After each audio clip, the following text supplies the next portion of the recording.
Greetings and love, family. Welcome back to What's Funny Today. This is episode 9. I am Mindy B as your host, and you're tuning in to the latest in laughs and urban comedy.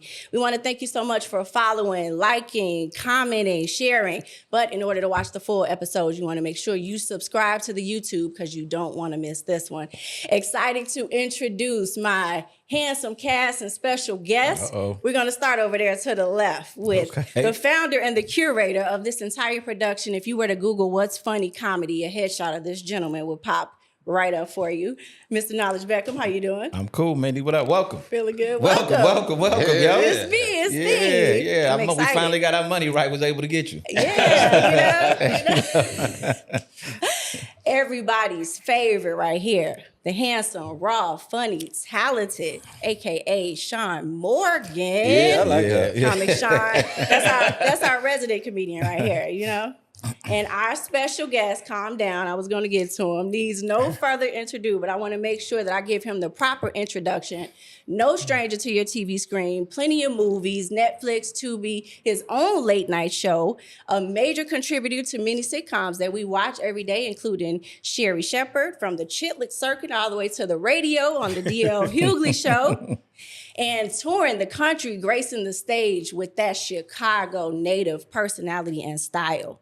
I want to give a warm welcome to actor, producer, writer, comedian, father, and husband, Mr. Damon Williams. Hey, Damon. Yes, sir. You got a little Rain Man in your bloodstream because she running that off the head. Listen. Ain't no teleprompts there, just so y'all know. None at all. With all those accolades, Damon, you got to be popping your collar. You got to be a little arrogant at this point, or you remaining humble. Oh, it's super humble. It ain't even about it. But, after 32 years, ups and downs, and, a career journey, it's just grateful to be sitting here talking about, the things we're about to discuss.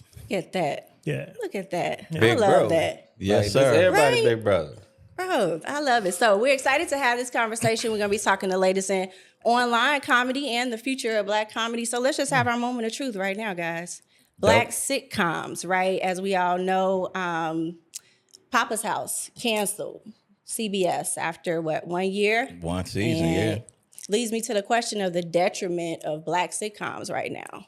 Damon, how do you feel about the future of Black sitcoms 2025 and beyond? That circumstance, when it comes to Papa's House, people have to understand that CBS is a very mainstream, middle-of-the-road conservative network. And so for us to watch the show, it was kind of campy, and people were calling it corny even online, which is crazy. Yeah. But you have to adhere to the guidelines of the network. Case in point, Cedric is the lead into that, and his show is going into 8 seasons. And, so it's just a matter of sitcoms will flourish. We'll have more. We'll have opportunities. You just have to be in the right circumstance, the right situation. And I'm guessing Damon Wayans probably ain't even sweated it because he already had an opportunity previously on CBS, and he said the rigors of doing a daily show was getting on his nerves. So, he in his 60s, he already rich. He might have been part of that meeting that said, let's go ahead and pull the plug. Let's go ahead and pull it. Yeah. So, Damon, you think, was that just a Papa's House thing? You mentioned Sid, but I'm just trying to run down the number of Black comedy sitcoms that have come to the television screen and had staying power. It's a lot of them. Give me some. Give me Miss some. Pat.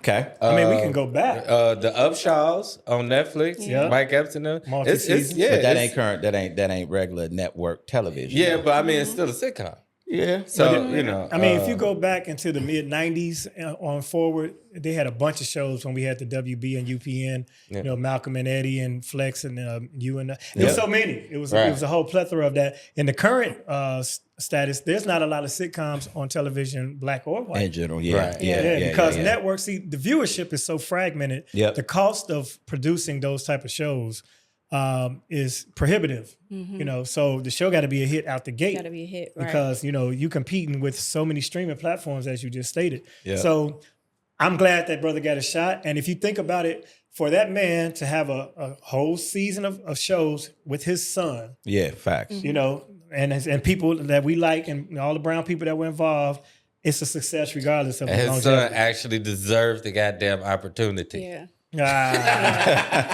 Here we go. Anytime a father can provide his son with opportunity, whether he's deserving or not, that father is entitled to do that. Absolutely. For real. Because nepotism been a white thing since the beginning of time. So Indeed. Yeah, if there's any specific circumstance where a son got a leg up in the game because his daddy was somebody, so be it. Right. So you don't. Listen. Yeah, go ahead, bro. Nah, I agree and disagree at the same time. Like, I wholeheartedly Charlie agree like if they this. good enough. Yeah. Damon Jr. is actually funny, so he Yeah. deserved that space. Yeah. LeBron should have just No, man, dude, he can hoop. he should have just he can't. Not on the NBA level. He's not terrible though. He's not an NBA caliber player. Well, so he should have found you, LeBron James. Just find what this nigga good at. He probably the dopest xylophonist. Hey, Oh man. my God. At least Let him play the halftime show xylophone. Kill that bitch. At least he ain't Magic Johnson's son. You see what I'm saying? Now, if Magic tried to get EJ in the league, I'd be right on your team right now. I'm like, that's some bullshit, Magic. Come on, man. Let that man design clothes and do what he do. But LeBron can dunk. LeBron he can dunk. That's he can shoot a hilarious. three. Okay. You know, he I might give not you make that. them all. But you see what I'm saying? I give you Nothing wrong that. with You sitting on got that it. bench That's the and collecting spectrum a we check. on. Like, Yeah, no that's funny as disrespect shit. to No, Big EJ. Magic. You know? No disrespect, DJ. Yeah, he probably got. Hey, matter of fact, I hope EJ don't see this because he look like he could throw hands. Look, he ain't no little dude. Yeah, it's like fighting Yeah. two people. Whatever, yeah. It's like it is. it's like secret deodorant made for a woman, but man strong enough for a man, but Man meant for a woman. yeah. That's For you kids out there, that was a commercial in the 90s. right. That part. I'm gonna have to really do my best to stay on Lord track have mercy. with I'm this just one. saying. Oh my God. And we're gonna put it in perspective. Yes. So And just to clarify, you're not saying that you don't see challenges for black sitcoms, so to speak. You think it was just that so-called instance. You don't, looking at the deviations from these shows, Bernie Mac, Wife and Kids, like Knowledge was saying, you don't think that black sitcoms are changing. You just think it was just Well, that. black-led sitcoms will face an uphill challenge because, in this climate we're in, considering politically, and with the DEI, everybody's resisting wokeness and DEI based on the propaganda they've been fed. Anything black is facing an uphill battle. Mm-hmm. Let's start with that. But you have shows, if you have a blended cast, like the other show that was on CBS, which was Bob Love's, the African name, I don't know what it was, but it lasted for multiple seasons, but it too got canceled. It got canceled. So sitcom network television is challenging. So you have to be Right. exceptional, or you have to have such a strong niche that your people will keep you there.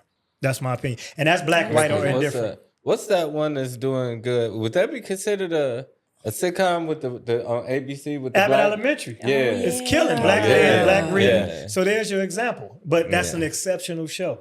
Yeah. That Right. show It has is. That shit funny. it's well written. The cast Yeah, is awesome. it's funny as hell. And then you got black dramas, like The Shy, which is in its seventh Facts. season. Yeah, Facts. Angela Bassett. Even though I know that's not Chicago network. Fire. Yeah, my stepdaughter, I have to say stepdaughter, but my daughter is a script supervisor for that show. Awesome.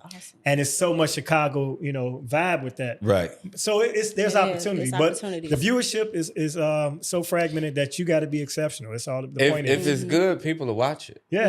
Even if it's not good, even if it is good and it don't get the promotion or the opportunity. See, with Papa's House, I believe the downfall was they didn't give it an opportunity. If you look at the first season of Fresh Prince of Bel-Air, it was awful. The Banks family was very bougie and stiff and pompous.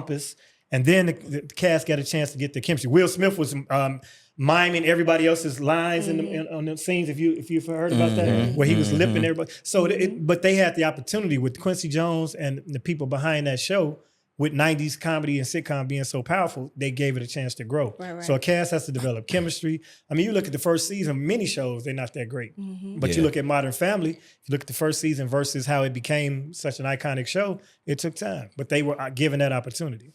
So great point. does the black community, like there was also a lot of support, right? Good shows, the whole nine. But was the support, do we have that type of support now where the black community, good or not good, will they support it in the same way? And it kind of makes me think about a question I asked B. Cole and Marlon when they were here in terms of when you guys were doing comedy in the 90s.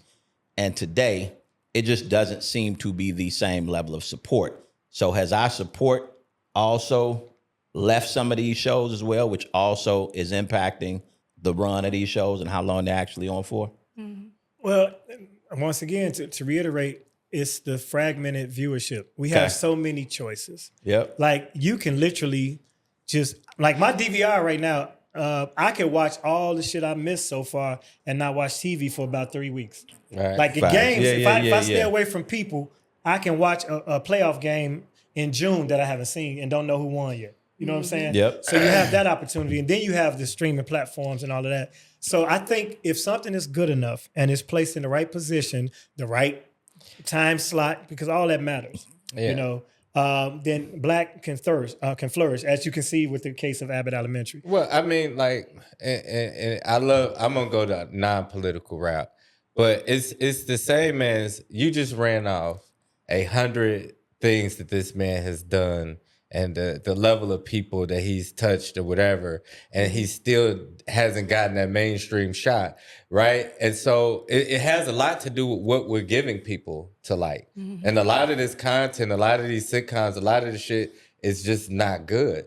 And that's why it doesn't have the support. So it's so hard to differentiate between what's good and bad, because some of the people that should be known ain't known, and some of the people that known shouldn't be known. Facts. So now we got to figure out who the fuck shit should be watched and who shouldn't, because if we go by popularity, then we got the Country Wayne show or some shit that, you know what I mean? But if we go by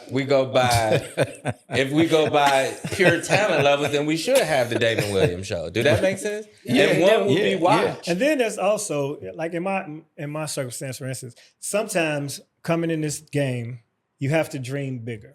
You have Okay. to say, this is what I'm going for. And I've seen examples of it happening.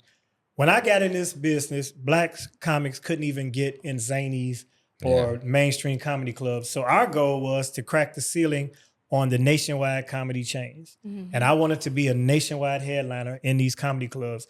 And that's basically what I asked God for and what I prayed for. Right. And that's all I asked for. Case in point, when I brought D-Ray into this business, maybe his 4th open mic, he said, hey man, I'm going all the way. I want to be a star. And if it happened for me before it happened for you, I got you type thing. You know, he was like very appreciative and very grateful. But his dream was that. It's a lot that comes with that. Yeah. So, of course, we would all have to I would love to have more money. I'd rather be rich than famous, first of all. Yeah. Yeah. Okay. But I'm happy with the journey. I'm happy with the level and the relevance and the fact that I've had a 32-year career that's never had a lull, you know. So it's levels to it. So if anybody's out there pursuing this, be careful what you ask God for. Ask for the most, because his plan is bigger than yours sometimes. And so it's never a failure or a lack of lost potential if a person has a long-lasting career and they're comfortable and happy and stable. Because there's a lot of people that popped off right away and they fizzled out, or they went crazy, or they was at Diddy parties, you know, and they compromised their dignity, and now they somewhere in therapy, you know, on some bullshit. You know? I love that. I love Facts. that. Love it, love it, love it. How did you, if you were to take people back like 32 years, no lulls, a lot of funny people out here, but that's they can't say the same thing. Shit, I know What I would can't. What would you attribute that to, Damon? Where did that come from? Aside from the funny, right? Yeah. Aside from funny, how can you be in this game 32 years, Black comic, and consistent without necessarily having that big pop of superstardom? Well, starting with the fact that I came in an era where BET and Def Jam mattered. So the viewership was up compared to what we discussed with the fragmentation. If Comic View was on 6 nights a week and they ran reruns, and if you did proper jokes, snippets that they could run in the best of, you on TV 5-6 nights a week. So that whole generation grew up with us. Some of them were too young to watch, and now they're the adults showing up at the shows like, man, you was my mother's favorite comedian, and I used to sneak and watch you. And then I did a lot of college shows. I did the college market. As opposed to going out to LA, I found out universities have budgets. And budgets, you know, not just for myself. Some budgets they have to extinguish before the end of the year. Otherwise, they reduce their budget the following year because they thought they didn't need it. So they would be extravagant on trying to get rid of that bread. So I started learning the business of it. And I'll tell you why I did that. My second paid gig, my first paid gig was a fluke. And we can talk about it if you want to later. But the second one was I had season tickets to the Bulls, and I would always go to All Jokes Aside after the Bulls game and see whoever was headlining. You know, George Wilborn, House MC, that's my cousin. I'm fresh in the game, 3-4 months maybe, but I'm going consistently. So I get there one night, and the feature, whoever he was, and I never found out at that time nor now, had some type of situation, car accident or something, couldn't make it. So I'm there, and I got all my stuff. Back then, I had props and everything. I used to do props. So I had all my stuff with me, right? And Raymond Lambert, the owner of All Jokes Aside, was like, okay, George had to lobby for me, my cousin. Shout out to Raymond Lambert. Wilborn. He was like, man, Damon here. You know, dude ain't here yet. Let's let Damon do it. So I don't know, the kid's green, blah, blah, blah. You know, they give you all that spiel to make you earn it. It's a carrot on the stick. So he's like, but I'll let him go up. If he told me, if you do well tonight, kid, I'll let you finish out the weekend. So I do well enough to get booked for the weekend, right? Now I'm excited because I only been on open mic. I did maybe a guest spot or two on the weekend. And All Jokes Aside was so dynamic at that era. Yeah. All the Bulls and the Bears and, you know, celebrities and, you know, everybody was there. It was a dress-up affair. It was an upscale situation. Best comedy club in the country at the time and in all time, to be honest, for Black-owned. So now I'm on the weekend. You know, I do my thing. So the man said I finished well enough to finish the weekend. So I do the weekend. At the end of the week, now mind you, since I'm so excited and I got a few dollars, I'm buying tickets for everybody. I want everybody to see me at this show on the weekend. It's about $12.50 back then for tickets. So I probably bought 10 per show. Right. Just getting the crowd out, getting my people out. End of the week, the man had me an envelope with the check in it. Never asked him what I'm making. Paid, right. The check for 5 shows was $125. Wait a minute. And I done spent $700.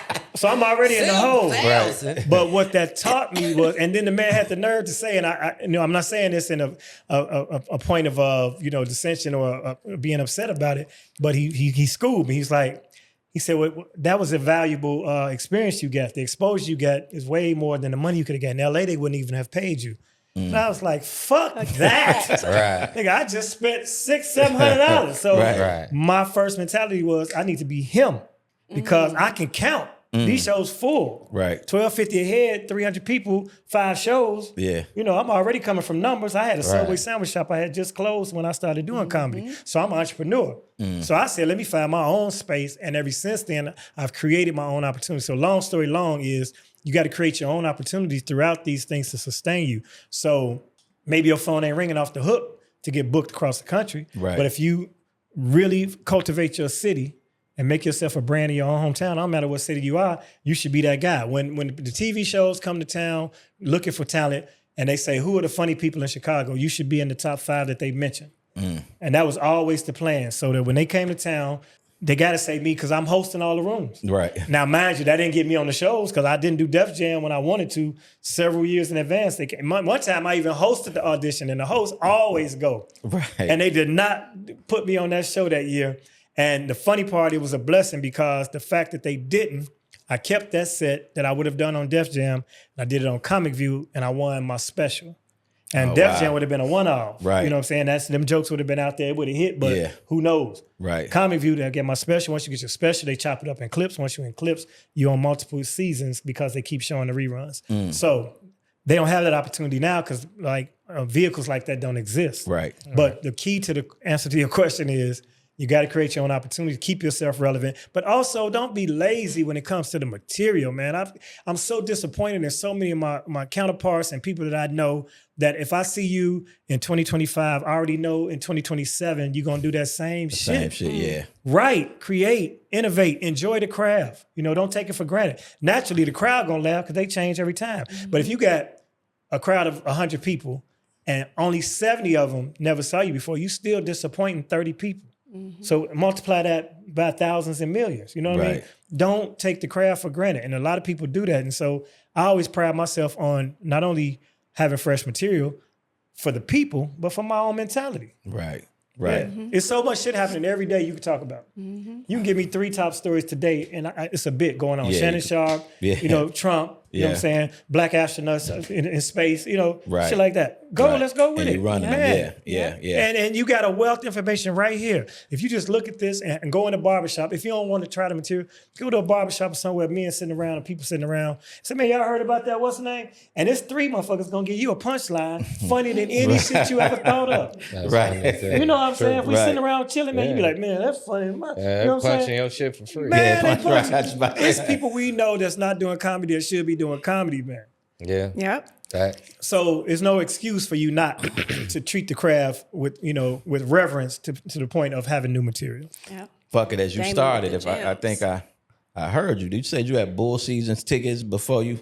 Damn, in the Yeah. 90s like that? Yeah, it was going down and back then. Yeah, I bro. know. I'm I trying mean, to put it together, motherfucking Bull Seasons ticket with Mike here. If you can do the math, you know, yeah. But I had a job the whole time at City Hall. But for Michael Jordan's, after he broke his foot, the season when he came back, I had a 16-game package because they used to do packages. Yeah. And that got you eligible for the season tickets. Okay. And I maintained my seats. Even when I ain't saying never had no darker financial times, Sean. You know, it's been lows. When I couldn't afford them one year, I grabbed a corporate dude and he paid for me to maintain ownership. And I would go to games at my choice and then one game per each round in the playoffs. But that was after they moved to the United Center. But while they were at the stadium, every game, and we recorded every game on VCR, on VHS, because they had no replay screen back then at the old stadium. So you had to come home and watch it. If you missed it, Mike dunked it. Right. So blink. So fortunately for me, my son became a AAU basketball player, and I had the whole library of the 90s Bulls. And all summer he just watched, and that's how he became a student of the game. Oh, yeah. Yeah, saw the whole real basketball. That's ill. That's But the crazy. season ticket thing, yeah, man, I had to have it. You know, and people was like, for the finals, I went to every championship, and they was like, man, you know how much you can get for them tickets? That money would have came and went. Right. The memory to be there when Mike did this shit, man, especially after being there during the time when the Bad Boys was kicking our ass. Yeah. And if you got season tickets, you know, everybody know each other, right? Yep. So in the playoffs, the Pistons would come, and you know we going home for the get summer, smacked, man. yeah. It was terrible. Yeah, You come yeah. back now that somebody got a new kid, and Yep. you know it was a That was vibe. dope. That was dope. So let me jump in, right? Please, 'cause, you know, we'll ramble. I know, yeah, I love it though, you know. So you mentioned them sub sandwiches, and I had to say something, right? So you went from, and no shade to the business owners, shout out to all the business owners, but Right. you went Facts. from sub sandwiches to 32 years in the game, known as a true Chicago legend that everybody looks up to. He You gotta passed the state Do you have- legend. Like, he's iconic for Chicago. Period. You know what I mean? Period. Like, I don't think people fully understand the spectrum of Damon. You know what I mean? And his humility. And when you asked him that question, I was like, he can't even really answer that. Like, the reason people fuck with Damon is because no matter how big Damon is, no matter how whatever, he's still one of the most likable people. Yeah, facts. You know what I'm saying? And so, like, I envy people like that because I've never felt that. Yeah, you know what I'm saying? likability. Yeah. But I love that, and that's why he's always been my big brother since I first moved back to Chicago over 20 years ago, because he was a person that I've never gotten into it with. We've never had any words. We never had no weird shit. And that's not something I can say about a lot of people, especially back then. I hated damn near everybody. When you was belligerent. yeah. So what's your A question? question for both of y'all then, Okay. right? Piggybacking right off of that. Do you have what do you owe the comedy scene once you get to that level? To the level that you've made it, to the level that you made. What do you owe back to the city? Do you gotta reach back? Is that an obligation? Or can you I just feel like you don't full owe speed nobody ahead? shit. And I think that if you get that mentality, that's what keep you from being not bitter. Like, the people who feel like you owe people shit or they owe you shit and everybody owe people shit, them the niggas that be, and I ain't gonna say his name again because I mentioned it before, but I know some niggas that died bitter. You know what I'm saying? Yeah. Because they felt like people owed them They owed shit. them Whatever something. people gonna do, they're gonna do. Everything Damon ever did for me, I'm gracious of because he didn't have to. But he Period. did it. Like, the first time I did Comic View was because he told them to look at my tape. And I didn't even make it. But I got a standby, which got me there, which same shit. I sat next to the casting director at the time, and she was like, "You cool as hell," Cool and she as put me hell. on the show. But it was Yeah. him that got me That got even there you, to be yeah. able to do that. But he didn't have to. Well, in answer to that question, and then I want to get back to what you were asking about the Subway stuff.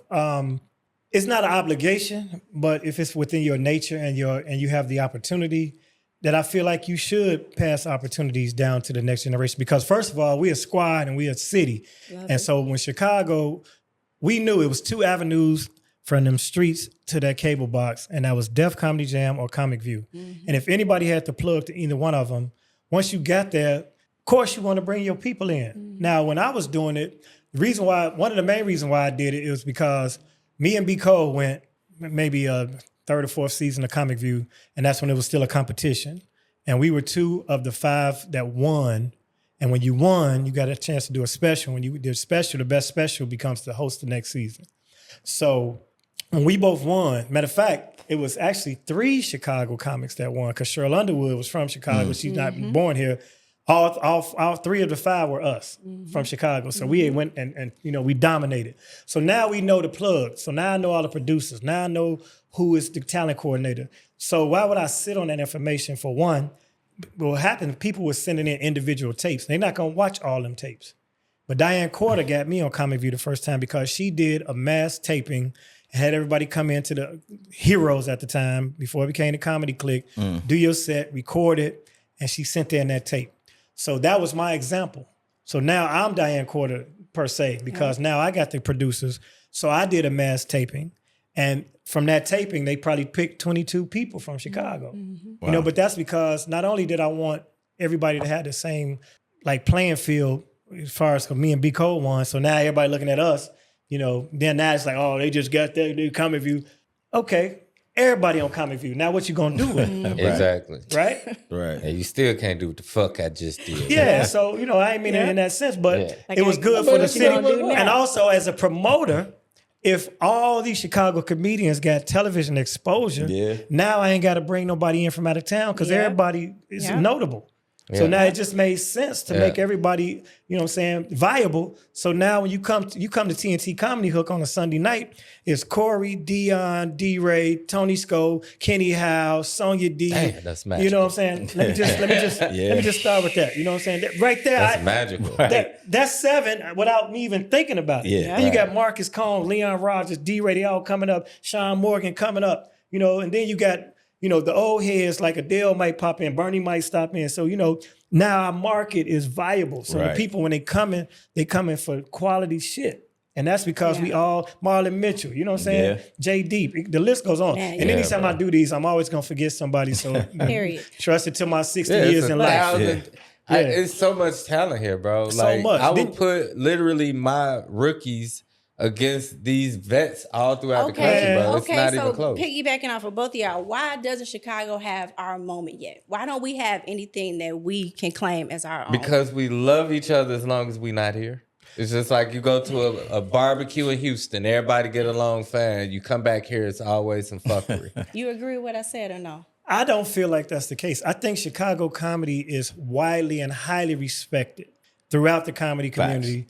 Throughout, facts. And when you look at who has left here and became someone and are still, like the Deion Cole being an international spokesperson for Old Spice. Yeah. Bernie Mac at the Oscars. Yeah. You know what I'm saying? Robin Harris was on his way. Robert Townsend. Yeah. Chicago's had our moments. We were highly respected. People like Sean McBride, who was a famous actor but did stand-up. Starred with Marsha Warfield, who was with Richard Pryor, Night Court. Yeah, so facts. we don't have things. And then we're a feeder when it comes to not just black comedy. We are the feeder city to Saturday Night Live. SNL, you don't get to SNL without going through Second City. Okay, let me follow up with the next. What's keeping us from having the next Insecure, the next Atlanta?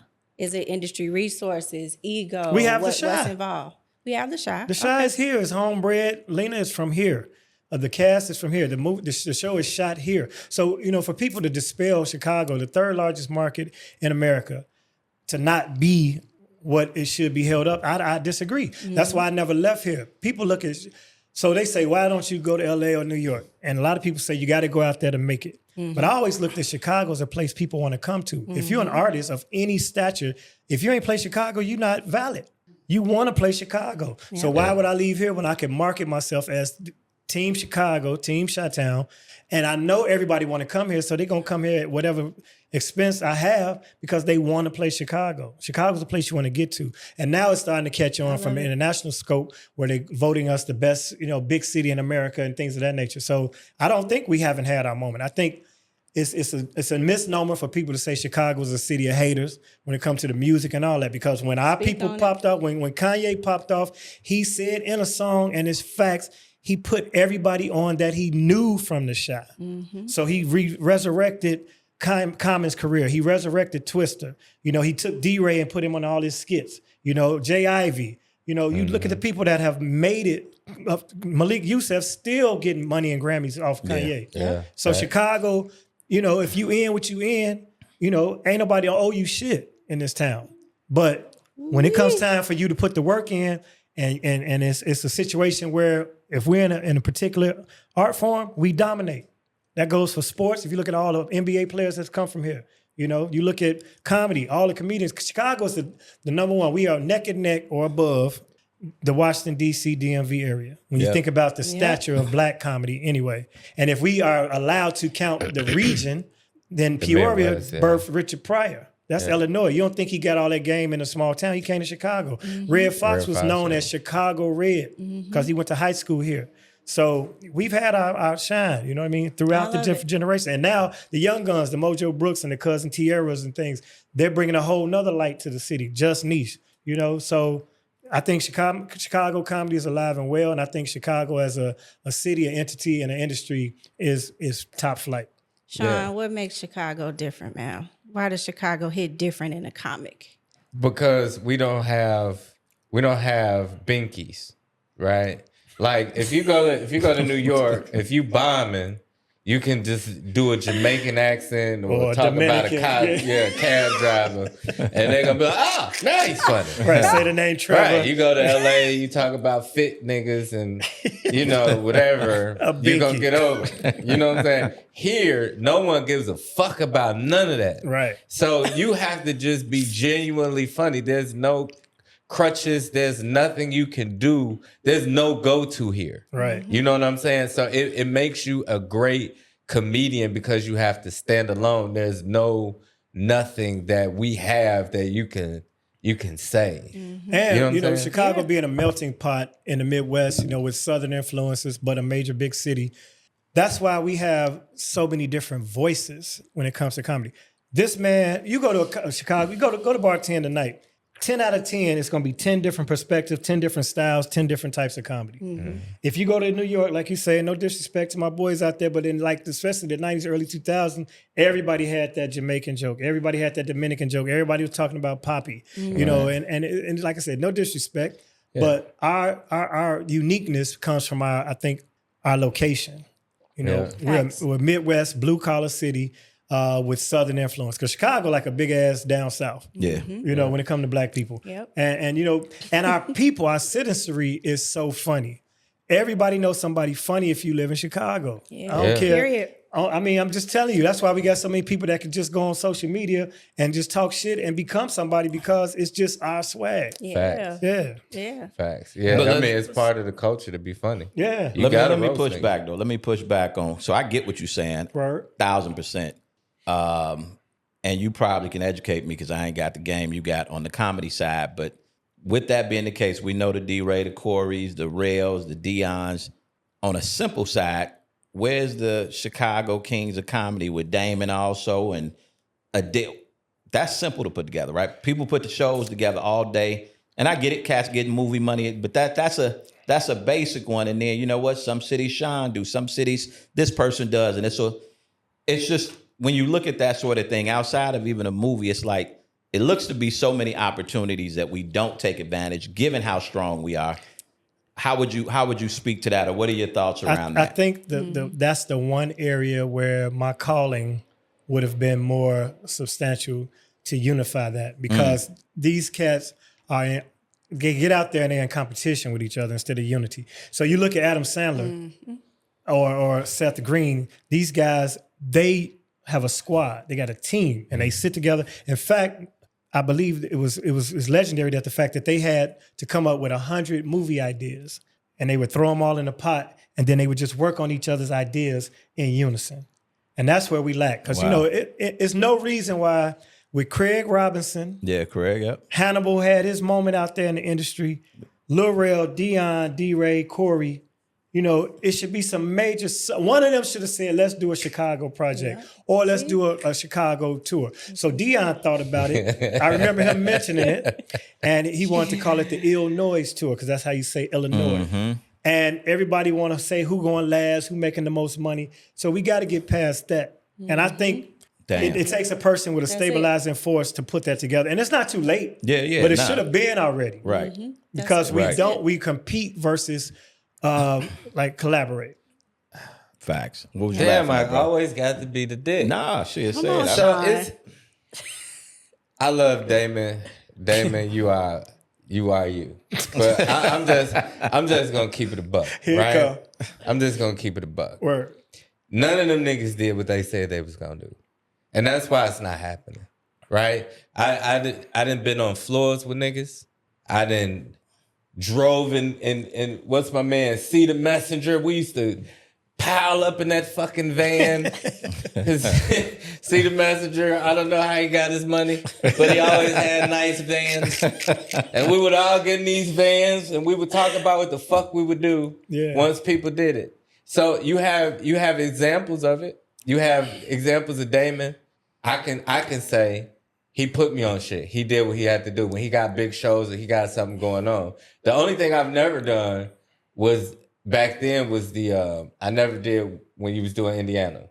Star Plaza. Yeah, I never did that. That's the only thing I didn't do. But I also understood the dynamic of that. I never really graduated to the level to be on that ticket. Yeah, had it stuck around, you definitely would have made it for sure. But you there's certain people that you can say, even as much as niggas hate me, that there was people I put on Heart of the City. There was people I put on Bad Boys of Comedy. There was people that I handpicked that the Bob Sumners and all these people can say, hey, Sean's a dick, but he knows talent. He knows when people are funny.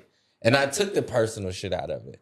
But it's like all the people who said they were going to do shit, when they got in that position, they didn't. Well, I'll say this. And hold on, let me just finish this one point. Example, out of everybody that you named that's famous from here, and this is keeping it a buck, who got a Chicago opener?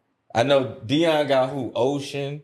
Like, who got a nigga that's from here that's really an opener? Corey had Niche for a minute. Yeah, D-Ray does stuff. D-Ray, he subs in and out. He'll do like Mike. Michi. Yeah. But I mean, he's not bringing anybody who, like, let's keep it real. Like, I love Michi, right? But Michi is a nigga that it's industry people that still don't fuck with him because he bombed in wrong instances and wrong places. But that's a guy. But this is who you bring in. But You're that's not a guy bringing- that's D-Ray saying of all the You're guys. wrong? No, of all the guys that were in that squad that came up behind him, the one that might need the most assistance is the one, because we still got to stand on your own. Now I will tell you this. You can look at it. Let me just say this. Either way. So when D-Ray had his talk show, the game show, Mind of a Man, he definitely reached back for some people. Now I know I did it. I don't know who else. But when Dion got Conan, he brought the Conan producers to look at everybody for late night talk show.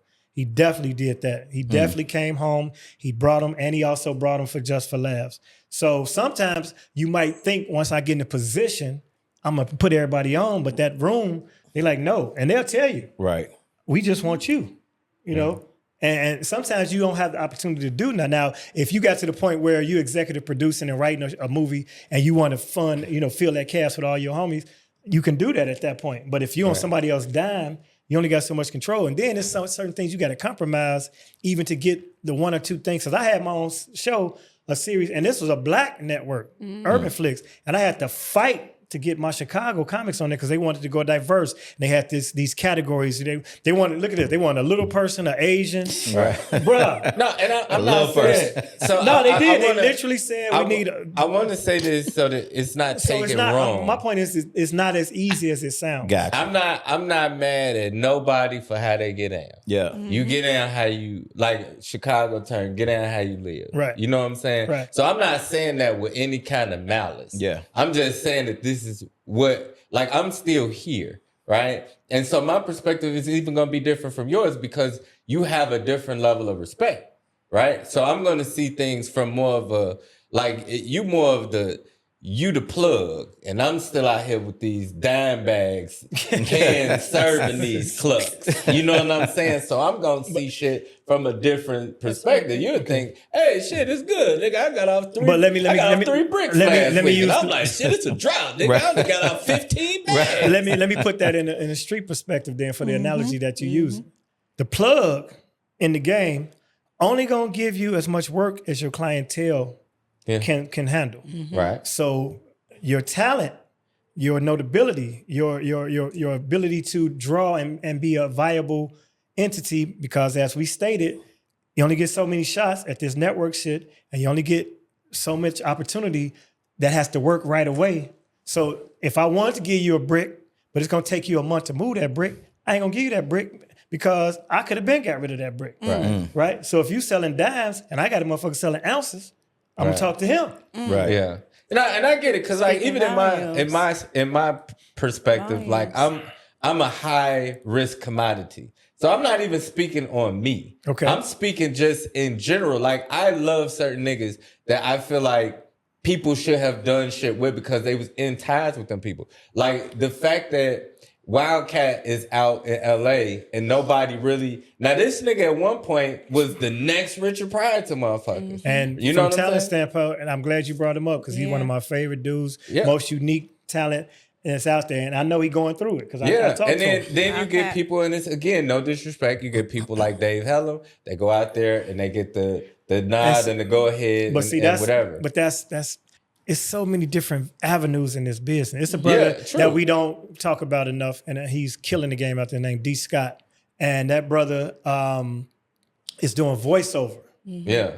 And I'm telling you, you got to find your niche. Yeah. Right. That man is over 400 commercials. He's the voice of Wendy's. He's been the voice of Miller. You wouldn't even know that. Right. So Wildcat, being funny and being talented ain't all Yeah, I mean, Wildcat been end the all be video all. games No, I'm and just shit saying, like no. that. I'm saying your talent is not enough. You got to have the plugs. You got to have the believer out there who has the power to make the decision. So I know for a fact, and this came from Duran Howard, who Duran and Shay Shay back in the day had a college tour, and they were the guys when we were doing all the jokes back in the day.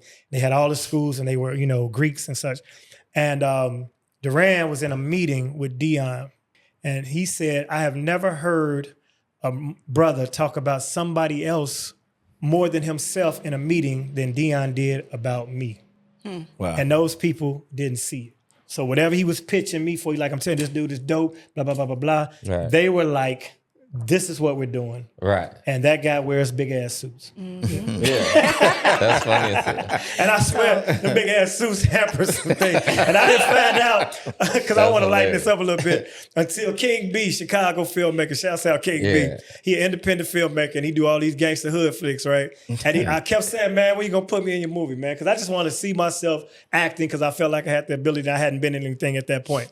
So finally, he called me, man, I got a part for you. Now, he got all these gangster killer-ass movies, right?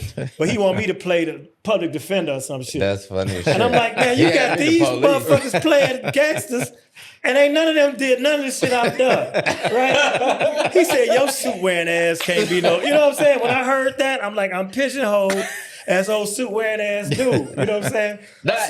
Don't get me wrong, I was a suit-wearing dude because I was still dabbling in illicit activities, and I know that people, when they see you in a suit, they don't think you're on bullshit. If you ever go in a business and it's 10 people in there and it's a man in a suit, if you got a question about this place, you're going to think he's the manager or the owner. Yeah. So that was my move to throw off the authorities and such. Yeah. And I worked at City Hall, so I knew why them politicians walking around, they ain't gonna distinguish me from them. I'm gonna suit up too, even though I'm a clerk. Right. Right. So, but in comedy, that was good. You influenced me because even when I first started, people don't remember that, but I used to dress up. Let me tell you, in comedy, that's how I got the Kings of Comedy too. I'm gonna tell you that right now. So when we did Madison Square Garden, prior to that, there were two people that were splitting the tour. Myself and Mike Britt, who went by Mike B at the time. He's out of New York. Yeah. Very funny dude, clever dude. You'll see him on some of Michael Shea stuff still to this day. But that was the Jersey era. And so he kept showing up in baseball jerseys and basketball jerseys. Everybody wanted to be Jay-Z back then. Yeah. This is 2000, 99, 2000. They was like, bro, you need to dress up. You know what I'm saying? Blah, blah, blah. He like, man, that ain't me. I ain't comfortable, blah, blah, blah. So he came to a show. and this is what I believe happened. It's what I was told through hearsay. And he wasn't properly dressed again. And the promoter was like, you can stay home, you know, and that's how I got the rest of the Kings of Comedy tour. Damn. So, you know, you got to present yourself in a certain way. Yeah, I mean, everybody So what I'm saying is, so what I'm saying, right? So, you know, it can be a blessing and a Listen to curse these gems. in every, you know what I'm saying, in every circumstance. So where I felt like it hampered me from being some hood shit, it also helped me. That's how I got Kings Comedy and got Apollo host. You know what I'm saying? What they say, niggas make you famous, white people make you rich. So it seemed like you made the right decision. You just said you ain't had a bad year, nigga. Well, I still ain't got them white folks though. I'm still messing with my Negroes. And it's not even a thing because, you know, it's relative.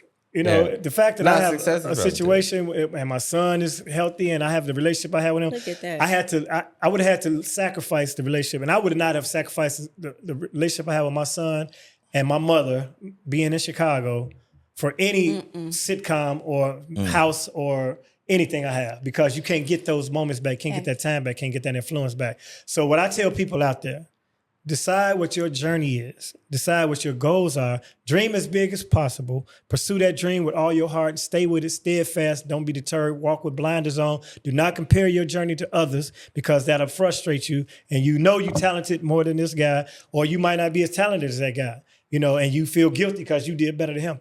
Be on your path, but know what you're doing this for. Yeah. And then enjoy it each time. Every time I go on stage, I don't give a shit if I got an abscess on my jaw or my tonsils are sore. When I'm making them people laugh, I know what I'm doing for them and I know what it's doing for me. Right. The exchange is a magical thing. Right. I've had situations, and this is one I definitely got to tell because it was a life or death situation. There was a gentleman on the Tom Joyner cruise and he kept trying to buy me drinks. And I'm like, dude, I have one. For one. Right. Two, I don't drink like that. I'm good, right? So he kept trying to buy me drinks. Like, man, you sure you don't need nothing? You know what I'm saying? You know, you sure you good? Straight. Yeah, you know what I'm saying? Literally. But he was just celebrating life, and the reason why he was celebrating life because he was a war veteran and a military vet, and he had PTSD. And he said one morning he was listening to the Tom Joyner Morning Show, and me and J. Anthony Brown were roasting each other. And he said, I laughed so hard that y'all came between me and the bullet. He said, I literally had the gun in my hand, about to kill myself.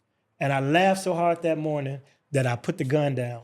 And then he came to the Tom Joyner cruise because he wanted to see us to tell us that we had saved his life. So you never know how you touching people with this craft. You might you not. gotta leave with that, nigga. Yeah. Don't leave with the drink, nigga.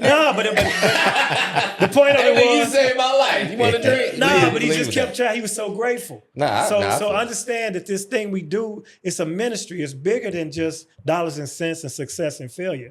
You touching people's lives. Every time you go on the mic, you never know who you just kept from that bullet, or who didn't go home and beat their wife, or who didn't go home and, you know what I'm saying? Right. Yeah. Nah, I mean, it's just like with me being sober for almost 5 years. I had Proud no of you too, idea. Dan. That deserves a clap. Come Yeah. on. Because I knew non-sober Sean. I want y'all to clap for, no, just me. I need a clap for sober Sean. Yeah. Nah, He came back, he put on weight, muscle, all type of shit. It was amazing. Yeah. No, but I said that. His hair grew out. It was amazing. He had dark circles that went away. Let me tell you, this is, goddamn it, shit. Sean was in the dumps, man, and that man came back like, matter of fact, that is not even Sean. Him and Jamie Foxx both have clones. You look amazing, Sean. Yeah, it was an amazing transformation. I'm just piggybacking off what you said. I had no idea that there was people that saw me not drinking and then inspired them to at least try. Yeah, you know what I'm saying? Because like and that's kind of fucked up. Like, nigga, you can do it. They probably can't. Y'all should at least try that shit, man. Oh my God. So let's have a little bit more fun, y'all. Y'all keeping it real. Thank y'all so much for these gems. We want to hear from y'all. The comics want to hear from y'all. The true goats, my two favorite goats. But y'all didn't hear me say that. So what comedian right now has the it factor? I'll jump in there first. It's a guy that I love, man. Everything I see him do is fucking hilarious to me. And that is Henry Coleman. Yeah, Henry funny as shit. Henry Yeah. Coleman has a unique voice. It's raw. I love It's Henry. to the left. He don't give a fuck. Henry Coleman. And I think the guy that's gonna prosper already has is DC Youngfly. There you go. You know, DC, he's versatile. I mean, if you saw the Soul Train series, you know, he plays Sly Stone. The man can act, you know, but he's a natural. Yeah. And he's working on, and he's very humble and respectful to the game. Like, he's about to go out on an individual tour and he wants OG input. You know, I've been on the phone with this guy, like, OG, you know, could you look at my stuff and tell me what, blah, blah, blah, blah, Yeah, blah. So, and yeah. if he come on the show, and I'll give you a good example. One time we were doing the show, and it was me, him, some more, Tony Roberts, Lavelle Crawford, and a brother Shed G from Minneapolis. Mm-hmm. And they had me before DC Youngfly. And when I got there and saw that shit, I'm like, y'all not serious, Right. right? No disrespect, but it's not gonna go well, Yeah, for first him. of all. Yeah, That's yeah. bad chemistry for this show. Yeah. But the reason why I found out they had done that is because he had flight delays. But when he got there in time for him to go in his, I felt like, proper slot. Right. But he saw the lineup. He's like, oh no, that's the OG.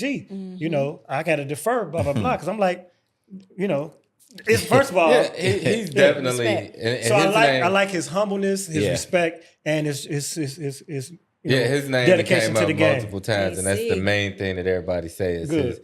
his humility. Good. And he takes it serious. He's an internet nigga that made it, but he take it serious. It's not just No, he a money respects grab. the game. Yeah. And then Yeah. on the female side, the women, and there's no differentiation between that. Comics are comics. But Corey Bell Yeah. Oh yeah. is a monster. She's dope. Yeah. Oh, And she's so is dope. Just Niche. Yep. Yeah. You know, and so is Mo Good.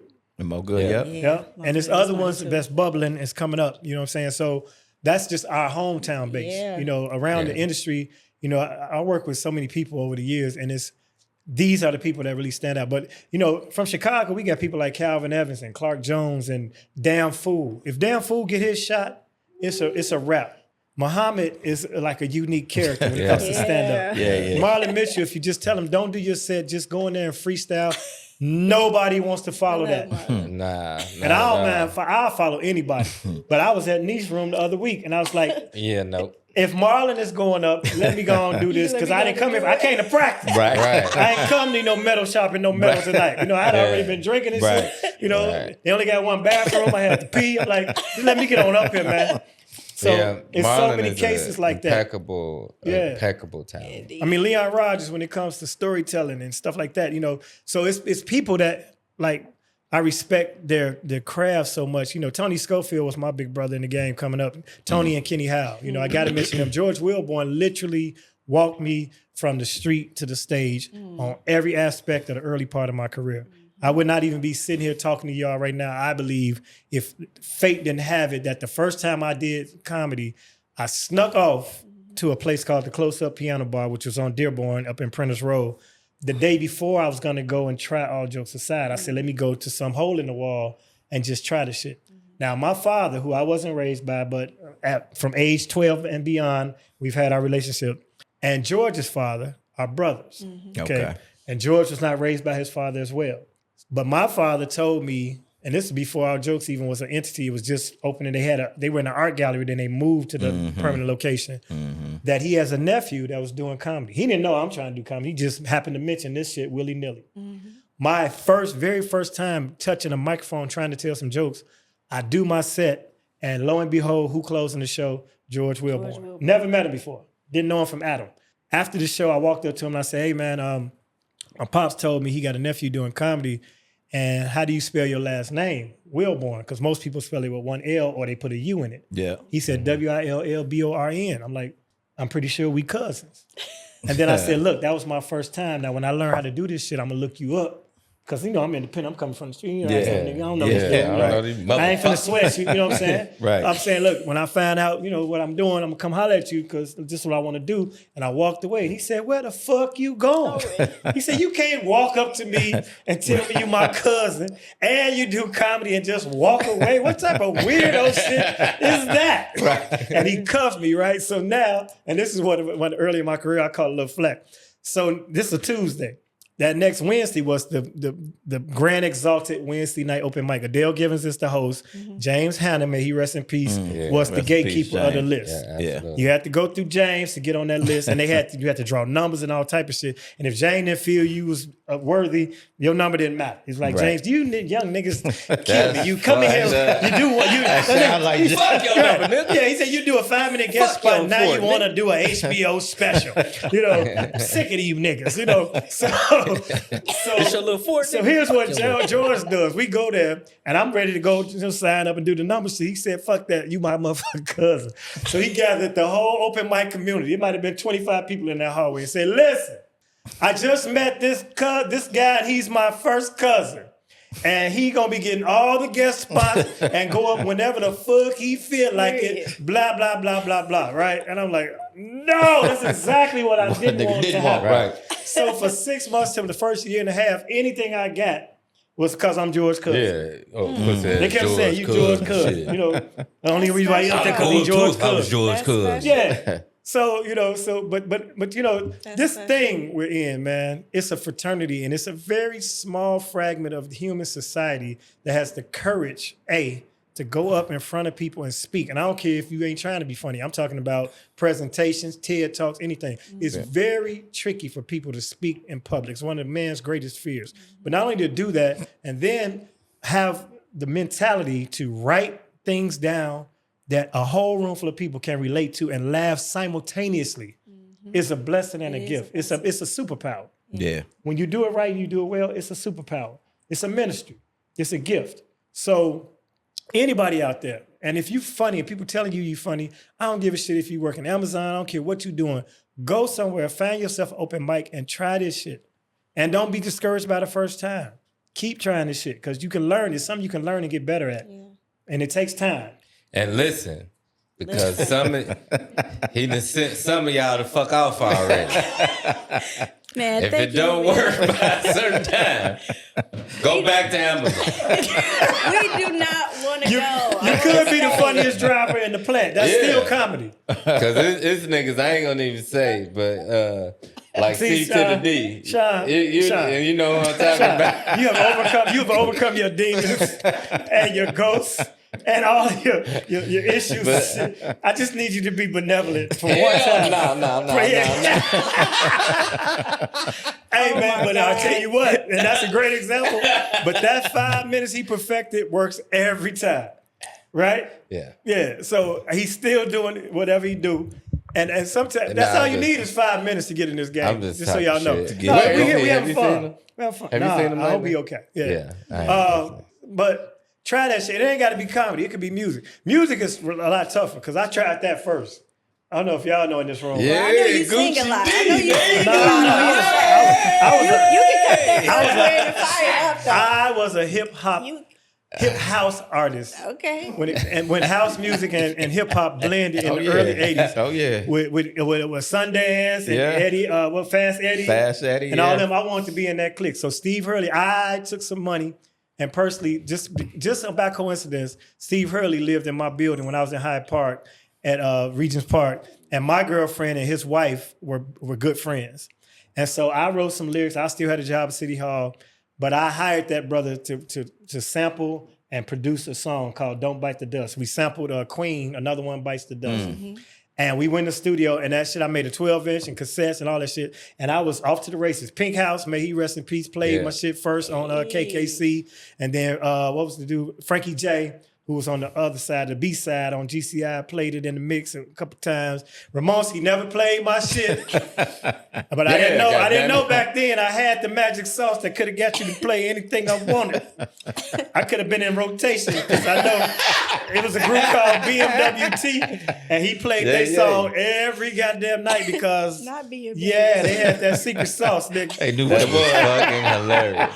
Man, we are having so But much I fun. gave that music thing a ride. My son, though, I want to say this. My son is a very talented music artist doing hip hop. He got an album called In Process, and he got a house music song that like Terry Hunter, Wayne Williams, Deion Cole, all the DJs, Maurice Joshua, DJ Lil John Farley, all of them are messing with it. So I want you to do this.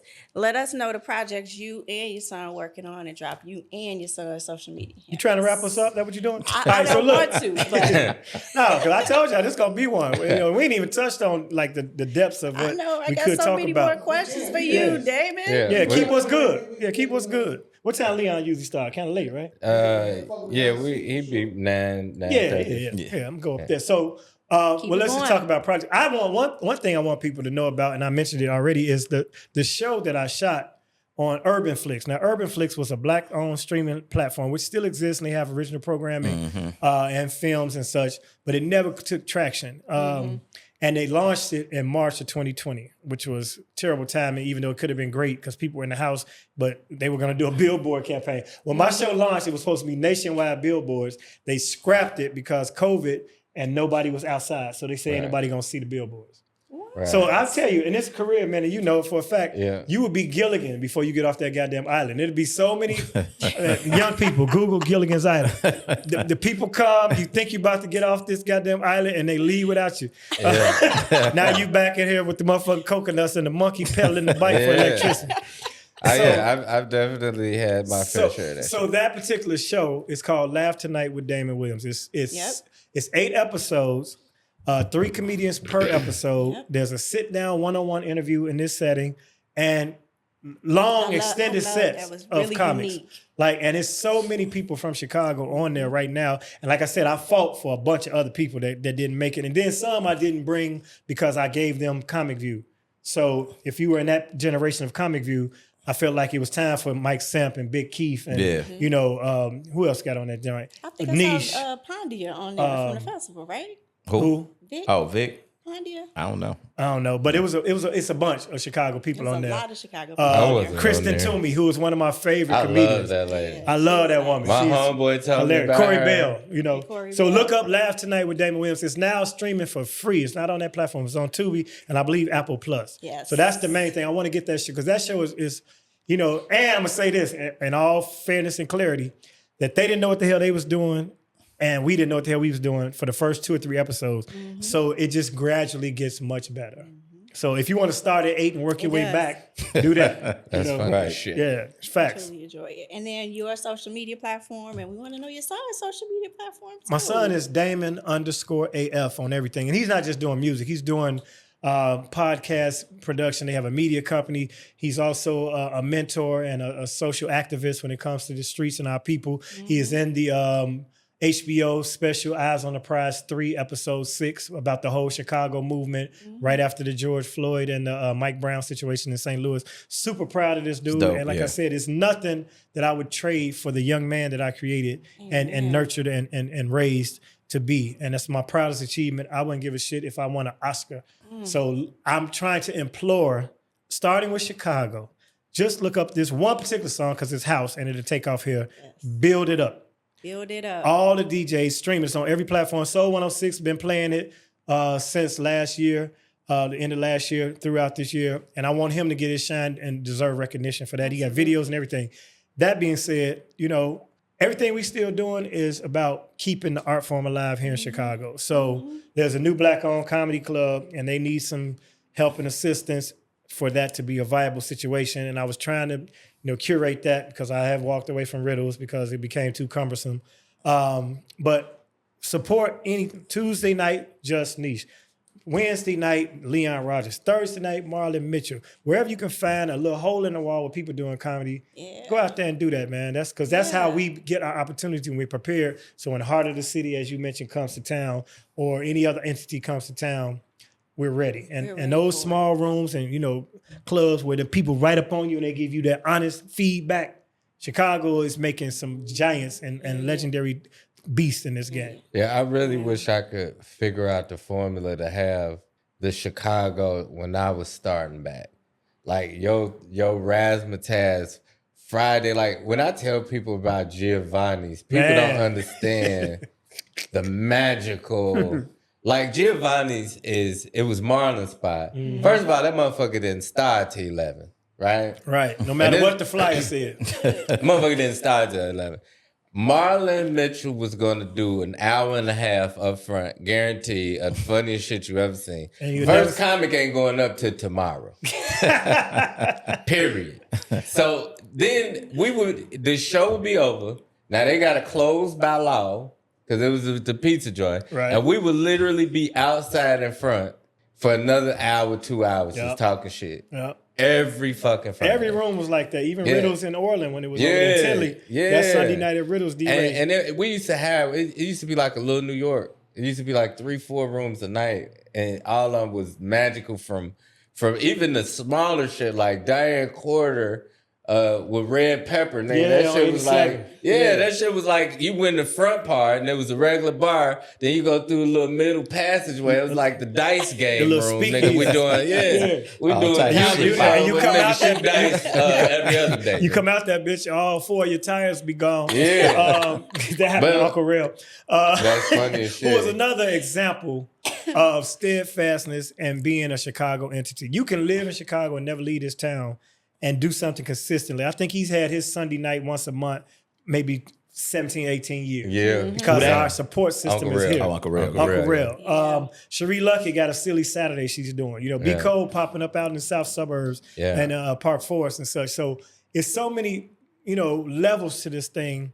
Just get out and find it and support it so that we can help nurture the next generation and pass that torch and that mic down to the next comics so Chicago comedy can continue to thrive around the world. And people But don't Damon, understand that. Is it supported? Is like he talked about kind of going back to, the 90s, et cetera. Yeah. It's a different time. Like, is Chicago as supportive of the comedy landscape as they used to be, or are the talent that's out here not as strong in the eyes because D. Brown and them, they selling shit out. Everybody, Tierra sells shit out here. I think it's more who you are more than the room, but I think that's just the climate of comedy in general now. Yeah, I mean, if you have a motivated entrepreneurial host of a comedy room, or you have a person like with Leon has Don Ski. If you because I had Reggie Banks, that was my right hand man. He was the nuts and bolts. I was the talent, but we worked together. Yeah. If you have that type of synergy, like Sakum and Marlon, Just Niche and her guy, however they doing their thing, plenty of support here. Yeah, and our people love comedy, and you can, like I was trying to say about Uncle Real, you could be an entity in this town and never even make it nationwide. Like Herb Kent, I just want to talk about a radio legend. Never really left Chicago. He in the Radio Hall of Fame, and it died a millionaire because this market, if you bring what they want, they will support it. Yeah. If you build it, they will come. It's an old saying. Yeah, I agree. Okay, well, just one more fun question, I promise. So who's a comedian that needs to come back and revive their whole career? Just come back, do it again. Maybe somebody that stuck to you. Maybe they're gone, but they need to come back. Ain't nothing I can say but Eddie Murphy. Eddie needs to do it, and we know he want to do it because anytime he's at any award show and they put a mic in front of him, he dropping a bit on you. Yeah. But I understand why he hasn't, because the rigors, it's not as easy as it seems. Yeah. That's why you look at a Chappelle or Chris Rock. You'll see Chris Rock at the Comedy Cellar with his notepad to this day because you still got trial and error. Yeah. So if Eddie Murphy came back, for instance, Martin tried it. And Martin he's just adequate. When he came out as a headliner, it didn't really work as well as it should have.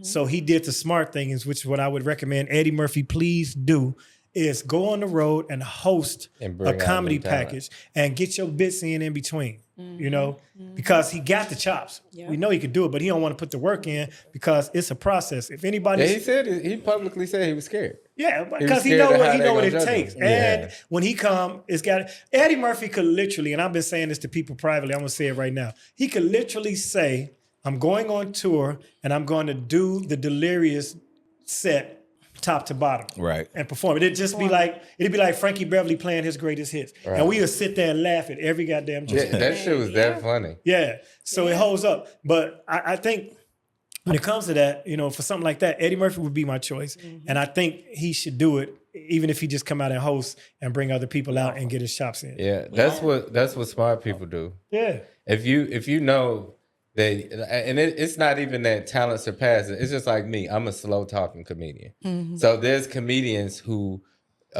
do flips or who are faster paced. That would be suicide for me to put them in front of me. It's not saying that we not funny, or it's different Chemistry. types of funny. Show Yeah, so it chemistry, just wouldn't work. Yeah. So hosting is where you can always just save face. Yeah. Yeah. You know what I'm saying? Yeah. Like, And it's an integral part. See, if you look at mainstream comedy clubs, they have they got it messed up. If you do a Zanies or a Funny Bone or Improv, they're going to get the least experienced comic to come out, start the show, do 5 minutes and make some announcements, and then just bring everybody up. But what they don't realize, in our shows, our MC is the most important person. yeah, Right. That's why if you look at We Them Ones, Mike Epps is hosting that show. yeah. And he's the biggest name on Yeah. the tour because the host sets the tone. That's the tone, yeah. And once the tone is set in a dry manner, or a rookie go up there, and now we got to come up and clean that up. And clean it up. You know, and now the people sitting like this some bullshit. They I don't disengaged. even want Right. to be here. Yeah, they goddamn. eat their food. You know what I mean? So the host, the MC in black entertainment in general has always been the major spot. That's why you look at stuff like the Apollo. You know, when they had the Apollo back in the day, or the Chitlin Circuit, the house MC or the MC was that dude. He could do everything. So Sammy Davis might have been a host back in the Yeah. day. And I know these are younger people, but that motherfucker could play the drums. He could you flip. know He Sammy could Davis sing. He sang? could tap Yeah. dance. Right. You know, he could recite Shakespeare. And Smoking all while cigarette and while real black. knocking Goddamn. off white women with one eye. Yeah. Can you dig it, baby? Yeah. So Man, white. we had so much fun, man. I have so many more questions for you, but I know we got to wrap. Listen, man, this guy's touring, writing, producing, hosting, and he took the time out to come by the show and drop these amazing gems, and Love, bro. it's much appreciated. So, ladies and gentlemen, you have been on. Ladies and gentlemen, you have been watching What's Funny Today. Make sure you like, follow, subscribe. We'll see you on the next episode, the latest of urban comedy and laughs. See you when I look at you. Peace.